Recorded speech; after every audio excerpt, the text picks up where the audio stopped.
तो फ्रेंड्स, कैसे हैं आप सब।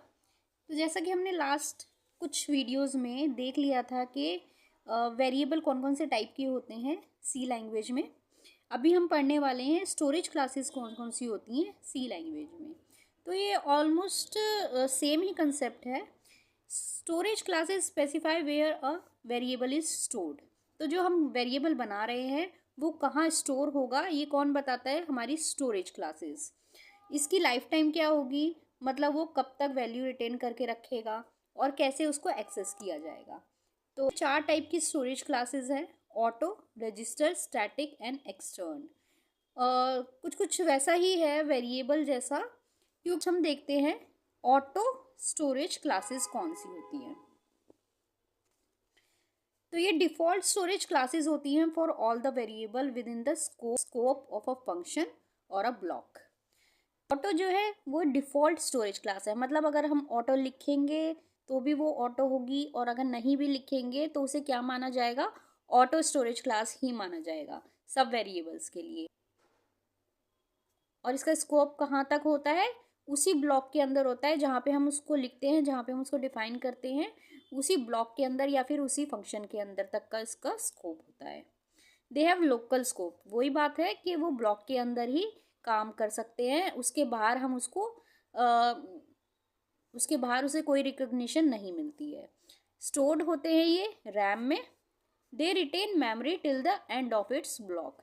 तो वहीं पे ही वो ख़त्म हो जाते हैं जहाँ पर जिस ब्लॉक में उसको क्रिएट किया जाता है उतनी ही उसको मेमोरी मिलती है, उसके बाहर आते ही उसकी मेमोरी ख़त्म हो जाती है। They attain garbage value if not initialised. अगर हम उसको इनिशियलाइज नहीं करते हैं किसी वैल्यू से, लाइक हम उसका नाम लिख के उसके अंदर कोई वैल्यू नहीं पुट करते हैं तो ये ऑटोमेटिकली क्या ले लेता है? कोई भी गार्बेज वैल्यू ले लेता है। तो देख लेते हैं इसका एग्जाम्पल। अब इसमें ये देखने वाली बात है, auto variables and auto storage classes दोनों अलग अलग चीज़ें नहीं हैं। ये ऑटो लिखा होता है वो क्या दर्शाता है कि ये ऑटो स्टोरेज क्लास का ही वेरिएबल है।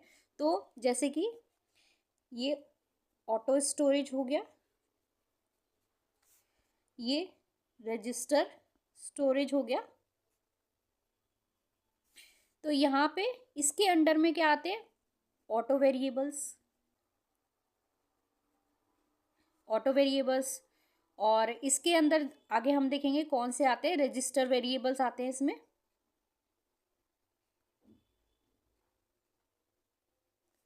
तो ये ऑटो नाम जो है यही ये बताता है कि ये जो वेरिएबल है ये ऑटो स्टोरेज क्लास का वेरिएबल है।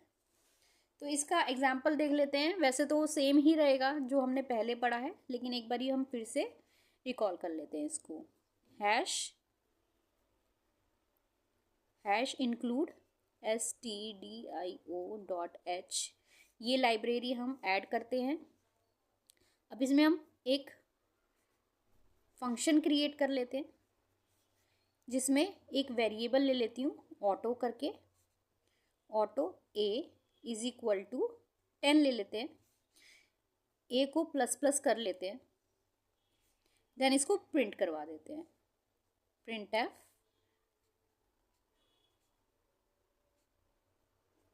इस तरीके से यहाँ पे क्लोज कर देते हैं। अब क्या करते हैं, मेन प्रोग्राम बनाते हैं।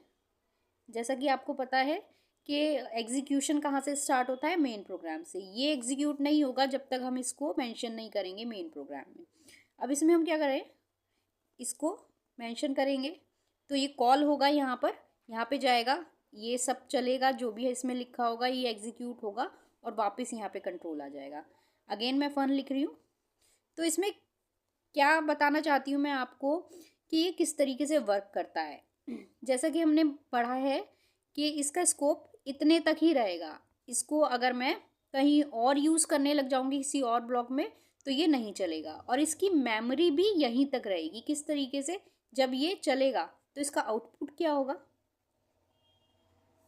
इसका आउटपुट जब पहली बार फन चलेगा यहाँ पे आएगा कंट्रोल, ये देखेगा कि ऑटो वेरिएबल है ए, इसमें पुट क्या करा है हमने 10, ए को हमने प्लस प्लस करा तो ये ए क्या हो गया हमारा 11, और 11 को हम प्रिंट करवा देंगे। तो फर्स्टली प्रिंट होगा 11, देन जब दोबारा कंट्रोल यहाँ पर आएगा, दोबारा से फन चलेगा और यहाँ पे कंट्रोल जाएगा, अगेन ये इनिशियलाइज होगा क्योंकि ये ऑटो है, इसकी मेमोरी यहाँ पे वैनिश हो जाती है। तो ये दोबारा से इनिशियलाइज होगा, अगेन 10 से इनिशियलाइज होगा, A++ होगा, अगेन 11 होगा, अगेन दोबारा क्या प्रिंट होगा, 11 ही प्रिंट होगा।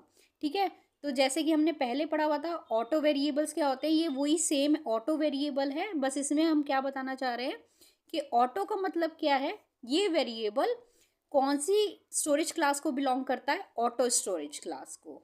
ओके, तो आई थिंक आपको ये समझ में आ गया होगा, सेम वही कंसेप्ट है, बस इसमें हम देख रहे हैं कि ये ऑटो स्टोरेज क्लास का वेरिएबल है।